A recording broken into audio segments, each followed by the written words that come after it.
Good morning সবাইকে। তো আজকে বাসন মাজা থেকেই ভিডিওটা আমি শুরু করছি। আর দেখো এখানে সকালের চা খাওয়ার কিছু বাসন নিয়ে আমি চলে আসছি। আর আজকে তো আমার শনিবার, তো আজকে বাসন মাজা থেকেই ভিডিওটা আমি শুরু করলাম। তো তোমরা কেউ কিছু মনে করো না। তো তারপর দেখো বন্ধুরা, এখানে আমি ভাত বসিয়ে দিয়ে আসছি। আর সকালের আমাদের চা পানিও খাওয়া হয়ে গিয়েছে। আর আমার মেয়েকে সকালে ব্রেকফাস্টও করিয়ে দিয়েছি। আর তোমার দাদাভাই গিয়েছে একটু বাইরে। আর এখানে আমার মেয়ে হচ্ছে খেলা করছে। আর তো চলো বন্ধুরা, আজকের ভিডিওটা শুরু করা যাক। তো good morning everyone, has a big welcome back to my another video lifestyle blog. আমি বিলকিস, আর তোমাদের সকলকে আমার তরফ থেকে অনেক অনেক বেশি ভালোবাসা আর তোমাদের সুস্থতা কামনা করে আজকের ভিডিওটি আমি শুরু করছি। আর তোমাদের সকলকে ভিডিওটি শেষ পর্যন্ত দেখবার অনুরোধ রইল। আর তোমরা আমার সাথে থেকে ভিডিওটি দেখতে থাকো। আশা করছি তোমাদের ভিডিওটা অনেক অনেক বেশি ভালো লাগবে। আর যারা এখনও পর্যন্ত আমার চ্যানেলটি সাবস্ক্রাইব করে রাখোনি, তারা সাবস্ক্রাইব করে আর পাশে থাকা বেল আইকনটি প্রেস করে দাও। তারপর দেখো এখানে ভাতে আর ডিম আর আলু সেদ্ধ করতে দিয়ে দিয়েছি। আর ভাতটা আমার এখানে হয়েই আসছে। আর এখানে মানে এবার ভাতটা ওপর করে নেবো। তো এই যে হাঁড়িটা দেখছো, এই হাঁড়িটাই মানে ভাতটা আমার ওপর করতে ভীষণভাবে মানে ভয় লাগে। তো একটা ছোট মানে ভাতের হাঁড়ি আছে, যাতে আমি ভাতটা মানে সবসময় বানাই।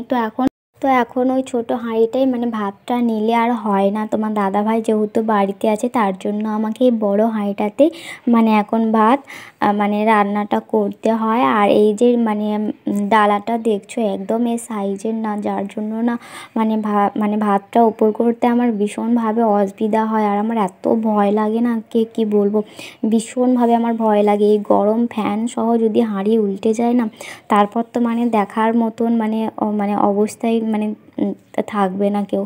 তো যাই হোক, আর এই কিছুদিন আগেই মানে ভাত উপর করতে গিয়ে একদম গরম ফ্যান সহ হাঁড়ি একদম উল্টেই গিয়েছিলো। মানে কি একটা মারাত্মক বিপদের হাত থেকে মানে বেঁচেছি, মানে সে তোমাদেরকে বলার নেই, জানো তো বন্ধুরা। আর হচ্ছে এই বড় হাঁড়ি হলে না আমাকে ভীষণভাবে ভয় লাগে। আর হচ্ছে এত মানে গরমের তাপটা আসে, মানে কি বলবো। আর একটা জিনিস দেখবে বন্ধুরা, যে সংসারে বেশি অত্যাচার সহ্য করে তার ওপরই অত্যাচার বেশি হয়। আর এই জিনিসটা আমার ওপরেও ব্যতিক্রম হলো না। তো যাই হোক, তারপর দেখো এখানে আমার ভাতটা মানে হয়ে গিয়েছে।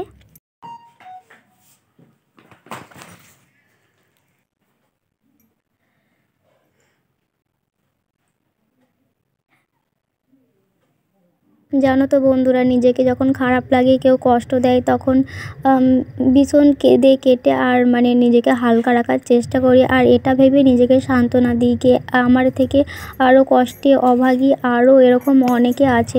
তাই এটা ভেবে আর নিজেকে কষ্ট দিই না, নিজে সবসময় একটু মানে হাসি খুশিতে থাকার চেষ্টা করি আর নিজেকে মানে রাখার চেষ্টা করি। আর যাই হোক, মন ভালো নেই তো কী হয়েছে, কাজ তো করতেই হবে, কারণ আমার তো কেউ নেই আর আমাকে তো কেউ বোঝারও নেই। আর এই ছোট্ট মেয়েটাকে তো আমাকে খাওয়াতেই হবে। তার জন্য দেখো এখানে আমি ডাল বসিয়ে দিয়ে আসছি। আর এখানে আমার মেয়ের জন্য ভাত নিয়ে চলে আসছি। আর আমাকে কেউ বোঝে না। আর মানে মন মেজাজ ভালো না থাকলেও এই ছোট্ট মেয়েটার তো কেউ করার নেই না, তার জন্য এই মেয়েটাকে তো খাওয়াতেই হবে। আর দেখো এখানে আমার মেয়ের ভাত নিয়ে আমি চলে আসছি। আর এই দুপুরের অশান্তির পর তো মানে কিছু কাপড়ও ছিল যেগুলো মানে কাচা ধোয়া হয়নি, তো সেগুলোই নিয়ে এখন চলে আসছি এখানে কাচার জন্য। আর এখানে আমার মেয়ে ওখানে মানে খাবার দিয়ে আসছি, ও ওখানে বসে খাচ্ছে। আর কি মেয়েকে খাবারটা দিয়ে আসছি, ভাবছি ওকে মানে কাপড়গুলো কেচে নিয়ে ওকে স্নানটা করাবো। তো এই দেখো এখানে কাপড়গুলো নিয়ে চলে এসেছি। আর কি বলবো, আর মানে আমার মতো অভাগী মানে এই দুনিয়াতে আর কেউ নেই। আমার মানে আমার মতো কপাল যেন আর কারো না হয়। মানে কি বলবো বলো, মানে মা বাবার কথা কি বলবো। মা বাবার যদি টাকা মানে পয়সা না থাকে না, তো সেই মেয়েটার মানে পরের সংসারে মানে শ্বশুরবাড়িতে তার কোনো দাম থাকে না, যেই দশা হয়েছে আমার।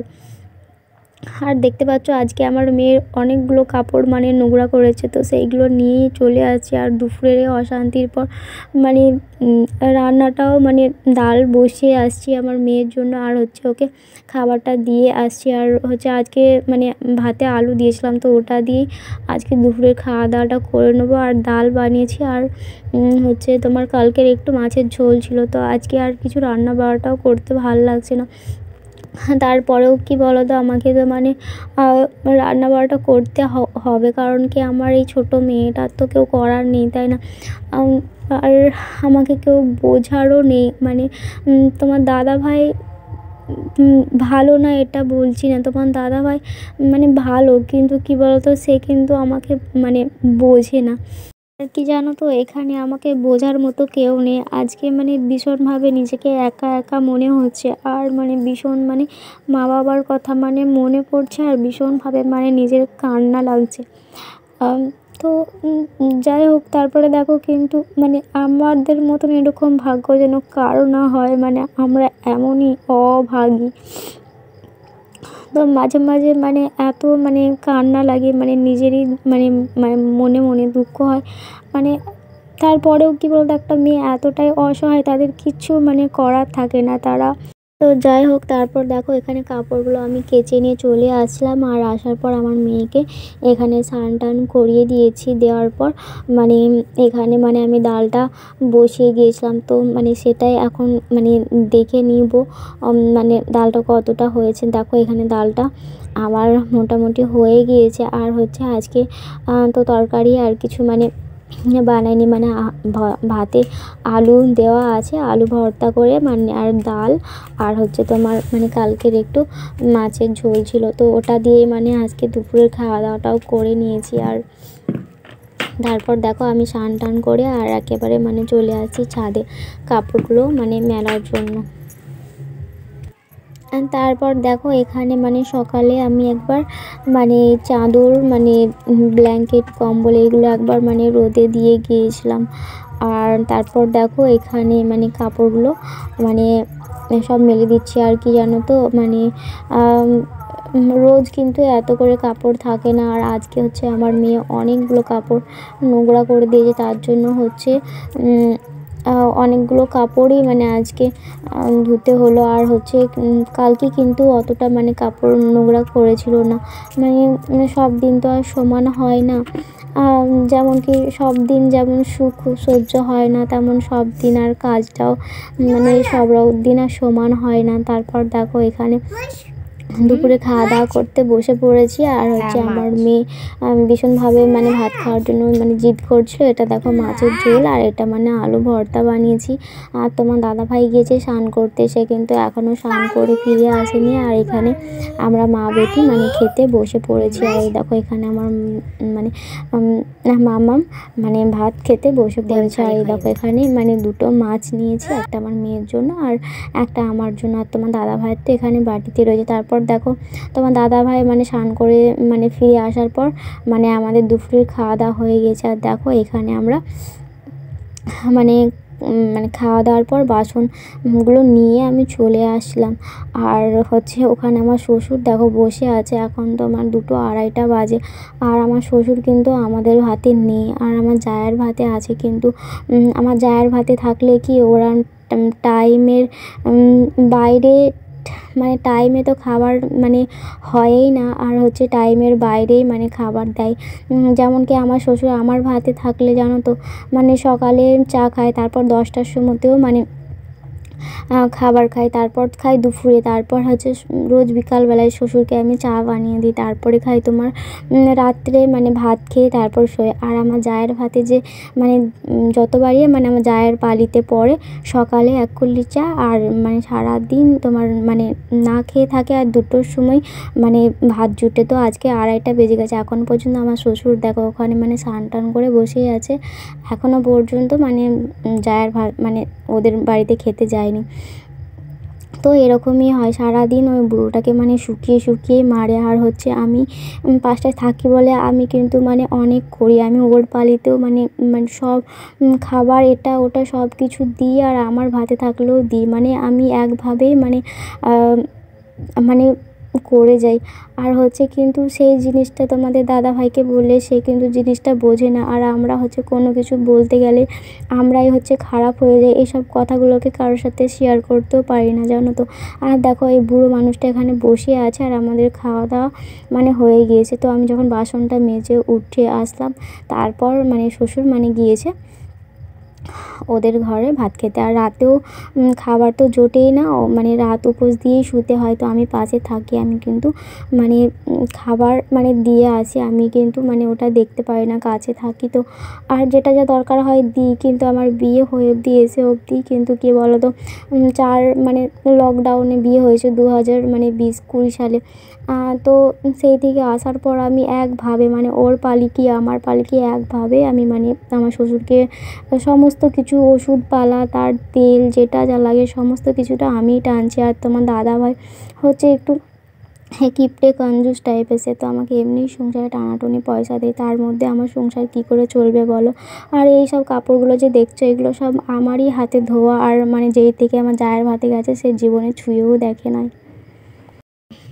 আমি যেই থেকে মানে বিয়ে হয়ে আসছি আমি আমার শ্বশুরের কাপড় চোপড় ধুয়ে দিই। আর ওর ভাতে থাকলেও আমার শ্বশুর আমার থেকে মানে সমস্ত কিছুটা মানে হাত খরচা, পয়সা, ওষুধপালা যা দরকার লাগে আমাদের থেকেই চায়। আর আমাদের থেকে মানে সব কিছু নেয়, শুধু দুপুরবেলায় দুমুঠো ভাত খেয়ে আর সারাদিন শুকিয়ে উপোস দিয়েই থাকে আমার শ্বশুর। আর আমার শ্বশুরও হচ্ছে বড় বউর কাছে গেলে জুবান একদম পড়ে যায়, কিচ্ছু বলবে না যে খিদে পাচ্ছে বউ খাবার দাও, আমার মানে একটু তেল মাখবো, একটু তেল দাও, কিচ্ছু বলবে না। আমার শ্বশুরও যেমন মানে ওদের ভালোই হচ্ছে। আর হচ্ছে আমার এত জীবনেও আমার শ্বশুরের কাপড়কে মানে ছুঁয়েও দেখে না, কেচে দেয় না একটু। মানে আমার শ্বশুর মানে রোজ লাওয়ার মানে স্নান করার টাইমে মানে একটু তেল মাখতে খুবই মানে ভালোবাসে। আর মানে রোজ দিনই সে তেল মাখে, আমার ভাতে থাকলে তো গোটা মানে শরীরেই উষো করে মানে তেল মাখে। আর হচ্ছে ও তো জীবনে এক টোপাও তেলও দেয় না। আর হচ্ছে আমার জায়ের ভাতে যেই থেকে গিয়েছে মানে আমার শ্বশুর আমাকে দুবার বলেছে ওষুধ এনে দেওয়ার জন্য, তো আমরা এনেও দিয়েছি। তারপর আবার মানে সুপ্রিয়ার বাবার থেকে চাইলো 500 টাকা মানে ডাক্তার দেখানোর জন্য। তো আমরা দিলাম মানে পয়সাটা, আর সে সাথে করে বড় বউ নিয়ে গেল। আর লোকেরা দেখে মনে করছে যেন সে টাকা খরচা করে আর সে ডাক্তারটা দেখাচ্ছে, কিন্তু এটা সত্যি নয় বন্ধুরা। হচ্ছে মানে করছি আমরা আর হচ্ছে নাম কামাচ্ছে আরেকজন, জানো তো। মানে মানে এমন এমন মানুষ এই দুনিয়াতে দেখছি না, কি বলবো। তারপর দেখো এখানে বিকেলবেলায় মানে মানে দুপুরে খাওয়া দাওয়ার পর তো শুয়ে পড়েছিলাম। তারপর বিকালবেলায় মানে ছাদ থেকে কাপড়গুলো মানে তুলে নিয়ে আসার পর এখানে দেখো মানে একটু নখগুলো একটু কেটে নিচ্ছে। আর এখানে আমার মেয়ে ওর বাবার সাথে খেলা করছে। আর হচ্ছে তারপর আবার সন্ধ্যাবেলায় তোমার দাদার জন্য মানে রুটি বানিয়েছিলাম। আর হচ্ছে কি জানো তো, মানে যত কষ্ট করি আমি এই পাশটায় থাকি, মানে শ্বশুর শাশুড়ির যত মানে আমি করি। আর হচ্ছে যত নাম আমার মানে বড় যা ও মানে সবার কাছে নাম কিনে। আর হচ্ছে আমার শাশুড়িও মানে প্যারালাইজড রুগী ছিল, সে কিন্তু এখন মারা গিয়েছে। তো সে মানে আমার বিয়ের আগে মোটামুটি ভালোই ছিল, কিন্তু আমার যখন মানে বিয়েটা হলো তখন কিন্তু আমার শাশুড়ি মানে চোখে দেখতে পেতো না, সে উঠে ঠিক মতো উঠে বসতেও পারতো না, মানে নিজের চলাফেরাটাও করতে পারতো না। তো আমি মানে যখন সে মানে মরার শেষ টাইমটায় 10 মাস সে একভাবে বিছানে পড়েই ছিল, সে বিছানে শুয়েই মানে পায়খানা পেশাব সমস্ত কিছুটা। আর 10 মাসের পালি মানে আমি করেছি, মানে যত মানে তার মুখ তার সমস্ত কিছু ঘেঁটেছি, তার করেছি, তার পাশে শুয়েছি, মানে তাকে ভালো মন্দ খাইয়েছি। আর মরবার টাইমটায় আমার যা মানে তার ঘরে তুলে নিয়ে চলে গেল, সেই টাইমটায় সে মানে পানিটুকু মানে গলা থেকে তার নামেনি, জানো তো। আর আমার শাশুড়ি বলতো কে আমার ছোটো বউয়ের সামনে রয়েছি, ভালো মন্দ যা পাকাচ্ছে দিচ্ছে খাচ্ছি, আর তোর বড় বউ তোর ঘরে তুললে তোরা ভালো মন্দ পাকাবি, আমি গন্ধ পাবো সেন্ট পাবো, সেই জন্যে তুই তোর ঘরে তুলবি না, একা সব ভালো মন্দ পাকাবি খাবি। আমার শাশুড়ি খুদ বসে বসে বড় বউয়ের কত নাম কত কত কথা আমাকে মানে সব শোনাতো। তো সেই সব মানুষের কথাগুলো শুনেও আমার ভীষণভাবে মানে কান্না লাগতো, ভীষণভাবে দুঃখ মানে লাগতো। তো যাই হোক, আমি কিন্তু মানে সামনেটায় থাকি, আমি মানে শাশুড়ি শ্বশুরে এতটা করি, এরকম না কোনো মেয়ে করতে পারবে না জানো তো। তারপরেও কিন্তু আমি সব মানে করছি, কিন্তু ও সব ক্রেডিটগুলো নিচ্ছে জানো তো। তো বন্ধুরা, তোমরা অবশ্যই এগুলো কমেন্ট করে তোমরা জানিও কে আমার যা যেটা করছে সেটা কি ঠিক করছে, আর এটা কি মানে আমার শ্বশুরেরই কি করা উচিত হচ্ছে যে ওর ভাতে থেকেও মানে আমার থেকে সমস্ত কিছুটা চাইছে বা আমাকে সমস্ত কিছুটা বলছে। তার ভাতে থেকেও আমার মানে বরের থেকে 500 টাকা এই মানে মানে কালকে নিয়ে গেল যে আমি তার পরের দিন পর 2 দিন ওষুধ কিনে এনে দিয়েছি। তারপর মানে রোজ রাতে সেই মানুষটাকে উপোস থাকতে হচ্ছে। আমার কাছে কোনো দিন সেই মানুষটা উপোস হয়ে রাতের বেলা শুয়ে থাকেনি। তো যাই হোক, সেই সব মানে মানে কথাগুলো বলতে চাই না সোশ্যাল মিডিয়ায়, তারপরেও কিন্তু আমি বলতে বাধ্য। কারণ কি, আমি যত সহ্য করছি তত দেখছি তাদের বার আরও বেড়ে আছে। তারা না মানে কিছু না করেও তারা বসে বসে নাম কামাচ্ছে। আর এগুলো সবার জানাটা অবশ্যই দরকার, গোটা দেশের লোক, গোটা অল ইন্ডিয়ার লোকের জানা দরকার কে কেমন কেমন মানে মানুষ এই দুনিয়াতে এখনও পর্যন্ত মানে বসবাস করছে। তারপর দেখো, এখানে সন্ধ্যাবেলায় বানিয়েছিলাম আমি মানে তোমার দাদা ভাইয়ের জন্য রুটি আর মানে আলু ভেজেছিলাম। আর রাত্রেবেলায় একটা মানে ডিম টোস্টও বানিয়ে মানে ডিম টোস্ট বলছি, অমলেট বানিয়ে দিয়েছিলাম। তো যাই হোক বন্ধুরা, আজকের ভিডিওটা এখানেই রাখছি। তো দেখা হবে আবার নেক্সট কোনো ব্লগে। ভিডিওটি ভালো লেগে থাকলে অবশ্যই লাইক কমেন্ট শেয়ার করো, অ্যান্ড তোমরা ভিডিওটা একটু বেশিভাবে শেয়ার করো, যাতে আমি যাদের জন্য এই কথাগুলো বললাম তাদের কাছে ভিডিওটা পৌঁছে যায়। আর তোমরা প্লিজ একটু কমেন্টে আমাকে জানিও কি আমি কি যেগুলো করছি সেগুলো ঠিক করছি, নাকি যারা আমার সাথে মানে করছে আমি মানে সব করার পর আর অন্য কেউ এই নামগুলো ক্রেডিটগুলো মানে কুড়োচ্ছে, নাকি তারা ঠিক করছে। তো তোমরা অবশ্যই আমাকে মানে ঠিক ভুলটা ধরিয়ে দিও, আর তোমরা একটু আমাকে সাপোর্ট করো। আর তোমরা সেই সব মানুষরা যারা আমার সাথে মানে এই খারাপ করছে, তারা যেমন একটা উচিত শিক্ষা জ্ঞান পেয়ে যায় যে তারা আসলেই কতটা ভালো। আর মানে এইসব জিনিসগুলো সব মানুষের জানাটা অবশ্যই দরকার। আমি ভেবেছি এইসব জিনিস সোশ্যাল মিডিয়ায় নিয়ে আসবো না, কিন্তু এইসব জিনিসগুলো শেয়ার করাটা আমার অবশ্যই দরকার। কারণ একটা মানুষ 1 দিন 2 দিন সহ্য করতে পারে, আমি তো 4-5 বছর ধরে এই জিনিসগুলোকে একভাবে সহ্য করে যাচ্ছি। কোনো মেয়ে এতটা সহ্য করবে না। তো বন্ধুরা, আজকের ভিডিওটা এখানেই রাখছি। দেখা হবে আবার কালকের কোনো ব্লগে। টাটা।